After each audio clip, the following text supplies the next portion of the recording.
자, 안녕하세요. 안녕하세요. 네. 자, 보건행정 담당하고 있는 김희영입니다. 저한테는 자식이 둘이 있어요.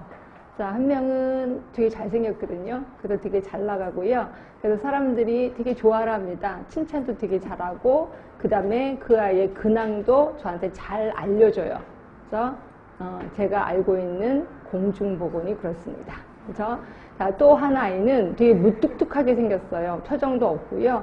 그다음에 험악하게 생겨서 사람들이 싫어라 합니다. 그죠? 그리고 어떤 때는 아예 관심도 없어. 그 아이가 누구냐면 보건행정이에요. 그죠? 그래서 그런지, 그러니까 애미 된 저로서는 너무 속상한 거예요. 왜? 보건행정이 굉장히 착하거든요. 그리고 믿음직스럽거든요. 그런데도 불구하고 여러분들은 보건행정을 엄청 싫어하세요. 그리고 어렵다 그러고 아예 쳐다보지도 않고 이렇거든요. 근데 그 아이를 한번 알면 진짜 오래가는 아이예요. 그리고 어느 정도 궤도에 오르면 실력이 이게 흔들리지 않는 아이다. 그래서 현장에 가면 좋은 점수를 받을 수 있는 아이가 보건행정이다 라고 보시면 되고요. 혹시 보건행정 공부하신 분은 아실 거예요. 링크핀 조직이라고 들어는 보셨죠? 자, 링크핀 조직, 이런 조직이 있었어요. 그래서 이 사람은 위 조직에서는 부하이지만 밑에 조직에서는 나름대로 리더다. 그래서 요 중간에 있는 사람은 굉장히 큰 역할을 한다. 아래 조직하고 위 조직을 연결시켜주는 사람. 이걸 우리 링크핀 조직이라고 하고 있거든요. 이걸 살짝만 눕혀놓을게요. 그럼 이런 식으로 되는 거죠. 자, 이겁니다. 자, 여기는 보건이라는 쪽이 있고요. 여기는 행정이라는 쪽이 있습니다. 요 두 개를 연결하는 게 보건행정. 결국 우리 하는 일이라고 보시면 돼요. 결국 우리는 보건행정 공부하려면 보건도 알아야 되고 일반 행정도 알아야 돼요. 그렇죠?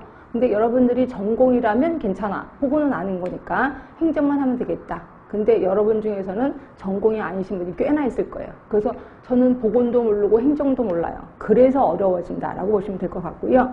자, 그러다 보니까 보건 쪽에서 볼 때는 보건행정은 얼굴도 못생기고 무뚝뚝하고 재미도 없어. 그러나 일반 행정하는 애들이 보면은 보건행정체 왜 저래? 실력도 없고 어디서 행정한다고 저러는 거야? 라고 무시를 당하기 쉬운 게 요 보건행정. 그렇죠? 그렇지만 굉장히 중요한 역할을 합니다. 보건과 행정을 연결시키는 다리 같은 역할을 하는 거거든요. 제가 왜 이 얘기를 하냐면 저는 보건소에서 7급으로 근무를 했었거든요. 10년 동안 근무를 했었는데 그때 당시에는 저도 행정을 했었는데 맨날 그 일반 행정, 결국 구청에서 회의하라고 오라고 그래요. 이만한 수첩을 들고 가요.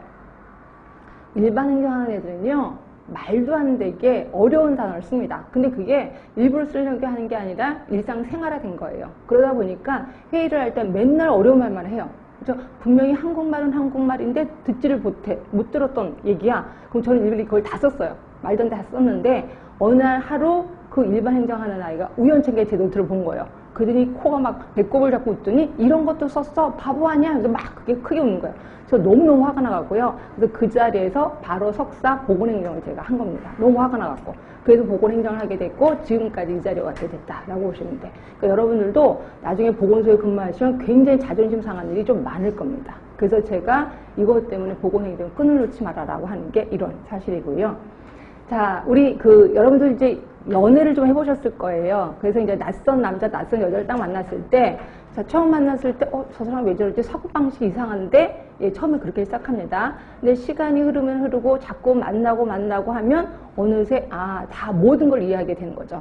네, 결국 처음 만났을 때 반복이라는 거를 통해서 그 사람을 알게 돼. 그래서 이런 거 똑같이 보건행정도 반복을 해야 된다. 예, 반복을 해야만이 살아남는 길이다라고 생각하시면 돼요. 그래서 저는 수업을 반복을 하겠습니다. 여러분이 귀가 막 지겨울 정도로 반복을 하겠습니다.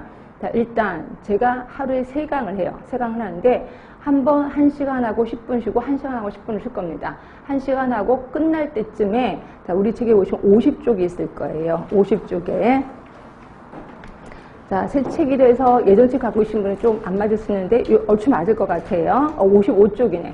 55쪽에 보시면 파이널 테스트라고 해서 실력 점검 문제, 일명 제가 가로놓기가 있습니다. 그래서 제가 한 1시간 정도 수업하고 한 5분 정도 남겨놓고 요거를 할 거예요. 그러니까 요거는 1시간 내내 배웠던 거를 꼭 중요한 단어들을 외워야 된다. 그래서 가로놓기를 한 겁니다.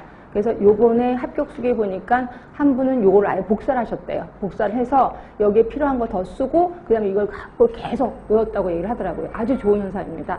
그분은 시험장까지도 갖고 가신 것 같아요. 그러니까 이렇게 해서 어려운 단어를 중점적으로 외우실 수밖에 없습니다. 그래서 이거 좀 많이 활용하시고요. 자, 그리고 나서 오늘 수업이 끝나면